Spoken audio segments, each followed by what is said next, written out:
Hi everyone.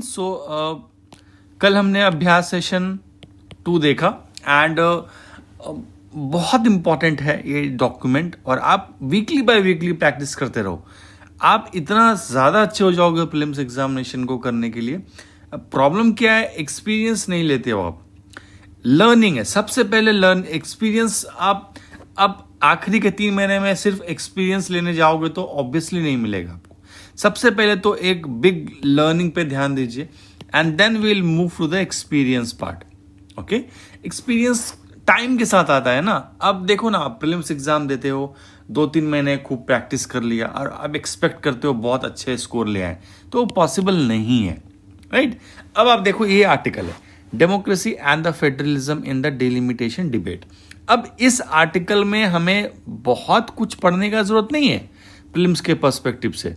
हमें क्या करना है कि we have to see exactly हमें प्रीलिम्स के पर्सपेक्टिव से क्या पढ़ना है। तो आपको कुछ करने का जरूरत नहीं है। Now this is the best part, this is the best part कि you don't have to do anything. आपको जो भी मैं आपको क्वेश्चंस फ्रेम करके दे रहा हूं, आपको वो क्वेश्चंस करने हैं और आपको कुछ भी करने का जरूरत नहीं है, ठीक है। अब यहां पे आप देखो, हर आर्टिकल के नीचे I give you few questions और इसको आपको सॉल्व करना है। ये सारे क्वेश्चंस प्रीलिम्स के एग्जाम के रिस्पेक्ट में होंगे। ओके, प्रीलिम्स एग्जाम के रिस्पेक्ट में होंगे। Now the very first statement says कि as per the constitution how many seats were allotted to the states and the union territories. तो आपका बेसिक्स है, ये बहुत बेसिक है, ये आर्टिकल में है इधर। इसको देखता है। फिर करंटली हमारे पास कितने सीट्स हैं, ये क्लैरिटी रखो कि कॉन्स्टिट्यूशन में कितना था, क्लैरिटी अब भी कितना है, and what exactly the kind of the seats are distributed, है ना। अब जो आपका थर्ड और फोर्थ स्टेटमेंट है, ये थोड़ा सा आपको टफ लगेगा कि as per the constitution number of seats each state gets in the Lok Sabha will continue to be based on the 1971 population figure and when we divide seats into, जहां पे constituencies आ जाएंगी वहां पे fair population per seat ratio will be on the basis of 2001. So एक ही area zone में हमने 2 तरीके के पॉपुलेशन को यूज कर रहे हैं। तो एक में हम लोकसभा के सीट्स को जब हम एलोकेट कर रहे हैं, वहां पे हम 1971 कर रहे हैं, और जहां पे fair population seat ratio constituency की बात हो रही है, वहां पे हम 2001 को यूज कर रहे हैं, ठीक है। अब आप देखो, यहां पे आपको कुछ नहीं करना, आई गिव द सॉल्यूशन। आप देखो यहां पे सबसे पहले कॉम्पोजिशन देखो, क्या लिखा हुआ है यहां पे, it's not more then 530 members Lok Sabha में, हाउस ऑफ द पीपल। तो ये स्टेट्स की बात हो गई। अब आप देखो कि इसमें लिखा हुआ है not more than 20 members to represent the union territory. तो 530 प्लस 20, ये कॉन्स्टिट्यूशन में लिखा है 550 members including states and union territories, 530 plus 20 ये लिखा हुआ है। करंटली हमारे पास कितना है, 530 plus 13, 543 members are currently we have in the Lok Sabha, ठीक है। तो it is under the constitutional limit, 550 and limit के अंदर है, कोई हमारा इसमें गलत नहीं है। कॉन्स्टिट्यूशन में ऐसा नहीं लिखा है कि जितना है 550 ही होना चाहिए, ऐसा नहीं लिखा है। हाँ, पर ज्यादा नहीं होना चाहिए, राइट। अब आप देखो कि अब आपको मैं दिखाता हूं, अब असली चीज आपको अच्छा लगेगा, ठीक है। यहां पे 543 सीट्स है, ठीक है। नाउ इसके कुछ दिन अभी तो ये कॉन्स्टिट्यूशनल अमेंडमेंट के बाद इसको एबॉलिश कर दिया है। पहले हमारे पास 2 एंग्लो इंडियन सीट्स भी होती थी, तो 543 plus 2 is equal to 545 seats होती थी। पर इस चीज को आप देखोगे, इसको 1/4 कॉन्स्टिट्यूशनल अमेंडमेंट के साथ ये एंग्लो इंडियन का कॉन्सेप्ट हटा दिया इन्होंने, ठीक है। ये कॉन्सेप्ट इन्होंने हटा दिया है, तो अब 543 सीट्स हैं। अब आप देखो यहां पे, अब ये आर्टिकल देखिए आप, यहां पे क्या लिखा हुआ है, ध्यान से सुनिए, ठीक है। अब इसमें कह रहा है कि clause 1 for the purpose of sub clause A of clause 2, sub clause A of clause 2, ठीक है। refers to 1971 census and for the purpose of subclause B of clause 2 we are using 2001 census. Difference समझ में आ रहा है? और ये सारी बातें कॉन्स्टिट्यूशन में लिखी हुई है. This is very very important. ये सारी बातें हमारे कॉन्स्टिट्यूशन में लिखी हुई है. ये आपको बहुत ध्यान रखना है क्योंकि कोई भी चीज ऐसी नहीं बता रहा हूं मैं आपको जो हमारे कॉन्स्टिट्यूशन में नहीं लिखा हुआ है. ओके ये सब कॉन्स्टिट्यूशन से, तो इस चीज का आप ध्यान रखोगे बहुत माइन्यूटली. ओके तो हमने 4 क्वेश्चन देखा, 2 इजी थे और 2 आपको थोड़ा सा गौर करना है. और ये आर्टिकल 81 है. It's total article 81. ठीक है, समझ में आ गया. लेकिन आपको एक चीज बता देता हूं कि ये दोनों जो आप क्लॉज देख रहे हो ना यहां पे, इट हैज बीन एडेड. ठीक है, इट हैज बीन एडेड. अभी कॉन्स्टिट्यूशन में है पर ये आप एक्स्ट्रा नॉलेज लिख लो कि 2001 में 2003 में ओके ये दोनों ऐड किया है एंड इन्होंने फ्रोज. अच्छा ये एक चीज कॉन्सेप्ट समझो यहां पे, ये 1971 को क्यों फ्रीज किया. इन्होंने कहना है 2026 के पहले जब तक इसका सेंसस नहीं होता है तब तक 1971 पॉपुलेशन सेंसस यूज करेंगे. व्हाई 1971? बिकॉज ये नहीं चाहते हैं कि अभी 1971 अगर फ्रीज नहीं करेंगे. ओके नाउ कुछ स्टेट्स हैं they are taking population control, कुछ states are not taking population control. Now on the basis of population अगर हम डिवाइड करेंगे और अगर ये सेंसस को फिक्स नहीं करेंगे तो आने वाले टाइम पर द स्टेट्स जो पॉपुलेशन कंट्रोल कर रहे हैं उनकी सीट्स कम हो जाएगी. आप समझ रहे हो मेरी बात? अभी यही प्रॉब्लम हो रहा है ना तमिलनाडु में. क्योंकि क्या लिखा हुआ था 2026 के पहले पहले, जब 26 तक हम नहीं कर सकते. अब 26 आने वाला है, अब करने जा रहे हैं तो उनको प्रॉब्लम हो रही है. क्यों प्रॉब्लम हो रही है? बिकॉज 1971 में क्या हुआ था कि फिक्स कर दिया था. तो जो स्टेट्स पॉपुलेशन कंट्रोल कर रही है उसको लॉस है ना, क्योंकि on the basis of population we are dividing seats. ठीक है, हम सीट्स डिवाइड कर रहे हैं.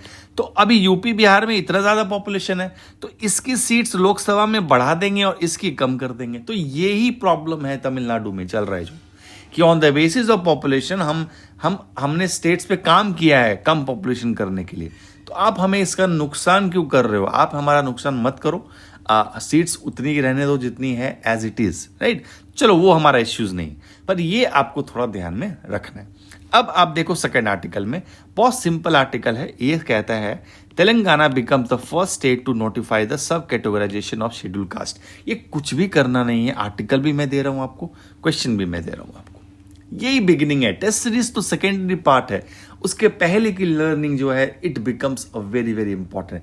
आपको मैं अभी से कह रहा हूं, आप ज्वाइन करो, स्टार्ट करो, काफी कुछ सीखोगे, है ना. अब आप देखो यहां पे पहला स्टेटमेंट क्या कहता है. पहला स्टेटमेंट क्या है? Do states have authority to sub classify reserved category groups such as schedule caste, schedule tribes for the purpose of reservation. ठीक है, अब तेलंगाना ने जब फर्स्ट स्टेट नोटिफाई किया तो obviously it becomes very obvious कि हाँ स्टेट्स के पास पावर है. तो क्या ये पावर पार्लियामेंट देती है इसको? क्या ये पावर कॉन्स्टिट्यूशन देती है इसको? ये भी जरूरी है जानना. तो आपको मैं एक केस में ले चलता हूं. इस केस का नाम है EV Chinnaiah versus state of Andhra Pradesh. इसमें यह हुआ था कि स्टेट के पास पावर नहीं है. ओके, बट रिसेंटली आप देखो सुप्रीम कोर्ट का 6-1 मेजोरिटी के साथ इसको ओवरटर्न कर दिया है और अब स्टेट के पास पावर है क्लासिफाई करने का, सब कैटेगराइजेशन. इसका मतलब क्या है? सपोज शेड्यूल कास्ट में 15% रिजर्वेशन है. अब 15% के अंदर भी ये रिजर्वेशन कर रहे हैं. कुछ कम्युनिटी को इतना रिजर्वेशन, कुछ कम्युनिटी, इसे सब कैटेगराइजेशन कहते हैं. राइट, सपोज ये किया रिजर्वेशन पर कुछ कम्युनिटी को इसका बेनिफिट नहीं मिला तो वो स्टेट डिसाइड करेगा. तो वो पावर सुप्रीम कोर्ट ने स्टेट को दिया है. अब ना ही वो पावर पार्लियामेंट देती है ना ही एग्जीक्यूटिव, कहीं नहीं. वो पावर सुप्रीम कोर्ट ने इस जजमेंट में स्टेट को दिया कि वो कर सकते हैं ऐसा. ठीक है, क्लियर है. तो ये 2 सिंपल स्टेटमेंट्स है. कौन से state the first state notify सब क्लासिफिकेशन? तो आप देखो यहां पे इट इज तेलंगाना. और पहला जो है do states have right? Yes, by supreme court judgment, by overturning the EV Chinnaiah versus state of Andhra Pradesh. Clear हो गया. तीसरा सवाल हमने पूछा उनसे, और देखो कितना आपको आपको ये चीज समझनी पड़ेगी कि कोई भी आर्टिकल है उसको किस तरीके से हमें ले जाना है ना। अब ये आर्टिकल है कि चोक्सी अरेस्टेड इन बेल्जियम, अब इसको वहां से लेके आना है, तो क्या हम जाएंगे उसको बोलेंगे कि हमें इसको चाहिए, इंडियन है इसको भेज दो? नहीं, सब जगह के रूल्स एंड रेगुलेशंस होते हैं। नहीं, अभी आपको सुनने में ऐसा लगता होगा कि जब अपोजिशन कहती है वो नहीं आया, नीरव मोदी नहीं आया, माल्या नहीं आए, आप जाके उसको नहीं लेके आ सकते हो। हर कंट्री का रूल्स एंड रेगुलेशन है, उसको फॉलो करना पड़ता है। सो हम क्या करते हैं, हम एक्स्ट्राडिशन ट्रीटी करते हैं, ठीक है, जहां पे ये प्रोविजन है यहाँ पे कि अगर इंडियन वहां गए हैं तो उसको इंडिया लाया जा सकता है, पर with conditions are attached. Okay, कोई मालाफाइड इंटेंशन नहीं होना चाहिए, या जो एक वैलिड प्रोसीजर होना चाहिए, right. There is lot of condition और लिखा हुआ है ट्रीटी में, ठीक है। अब हमारा जो क्वेश्चन बनता है प्रीलिम्स के लिए, आप देखो with how many countries do India, एक रफ आइडिया होना चाहिए। This is the next step UPSC will take. अब आपको वैसे स्टेटमेंट दिए जाएंगे जो आप एक्सपेक्टेशन के बाहर है ना। तो आप देखो यहाँ पे एक्स्ट्राडिशन ट्रीटी है, आप देखो with how many countries do India has extradition treaty, तो make a guess, rough idea लेके चलो। सो अराउंड 45 है, ठीक है, अराउंड 45 to 48 समथिंग अराउंड, है ना। तो ये रफ फिगर होना चाहिए, ऐसा नहीं कि 10 मेंबर्स और 120 कंट्रीज, ऐसा नहीं होना चाहिए। आपको ये पता होना चाहिए कि हाँ 40-50 के बीच में, ठीक है ना। India has no extradition treaty with European countries, basically I was targeting the Belgium. तो आप देखो यहाँ पे इसका आंसर इनकरेक्ट है, बिकॉज सी अगर आप देखो बेल्जियम को तो ये 1901 में ही हुआ है इसका। अभी ये बहुत पुराना था, लेकिन न्यू एक्स्ट्राडिशन ट्रीटी जो है वो 2020 में रिप्लेस द आउटडेटेड 1901 ट्रीटी। तो हाँ, yes, with Belgium we have treaty, so we are starting the procedure, but वहां के भी कुछ रूल्स है, वो हमें अपडेटेड देखना है, क्या रूल्स वहां पे, क्या क्या कहाँ फंसते हैं हम, है ना। नाउ विच ट्रीटी रेगुलेट्स, कोई ट्रीटी तो होगा जो उसको रेगुलेट कर रहा है एक्स्ट्राडिशन को, है ना। तो we have which year extradition treaty, तो पता है, लेकिन क्या ईयर है वो, इट इज 1962, एक्स्ट्राडिशन एक्ट 1962। ये याद रखना, निमोनिक्स बना लो, इंडो चाइना वॉर के टाइम पे ये आया था, and this becomes very important, ठीक है। अब which ministry is responsible, ministry of home affairs? No, it's external affairs ministry is responsible for this extradition treaty. ये क्लियर कर लिया। अब इस आर्टिकल में आपके लिए तो यही है प्रीलिम्स के लिए, अब बाकी तो देखो स्टोरी है, वो आप न्यूज से भी सुन लेते हो, राइट। तो ये चीज आपको पता होना चाहिए, दिस इज इंपॉर्टेंट। अब आप देखो नेक्स्ट क्वेश्चन क्या कहता है, बहुत सिंपल है, एक ही क्वेश्चन है इस आर्टिकल से, पर आर्टिकल बहुत इंपॉर्टेंट है, क्योंकि आप देखो यूरोपियन, जहां पे यूरोपियन यूनियन है ना, वो यूपीएससी का बहुत फेवरेट टॉपिक है। ओके, ना biomass mission is something related to environment plus Europe आ गया, ये डबल ई आ गया, 2E, important, like most important हो गया। तो आपको सिंपल पूछा गया है बायोमास मिशन किस एजेंसी से रिलेटेड है, it's a European space agency. अब इसके अंदर के जो आर्टिकल हैं आपको पढ़ना है, ये I provide you the PDF for the registered student. पर ये करो, ये काम करो कि न्यूज़पेपर से प्रीलिम्स पढ़ना, हर कोई सिखाता है मेंस का नोट्स पढ़ना, पर प्रीलिम्स का जिस दिन सीख जाओगे आप, you will really kind of not struggle for the prelims examination. ये जो इतनी स्ट्रगल चल रही है, जो 95% बच्चे हर साल फेल हो जाते हैं, ये क्यों हो रहे हैं? इट्स बिकॉज थोड़ा सा उनको रफ आइडिया नहीं है कि क्वेश्चंस कहाँ से आ रहे हैं, राइट। अब ठीक है, आर्टिकल्स और भी हैं, but this is for the today, will see more articles later, but मेरे हिसाब से this is enough for the today.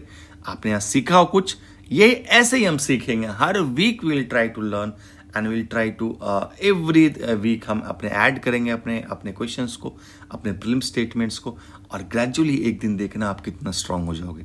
This is a very unique feature of our test series, of our programme.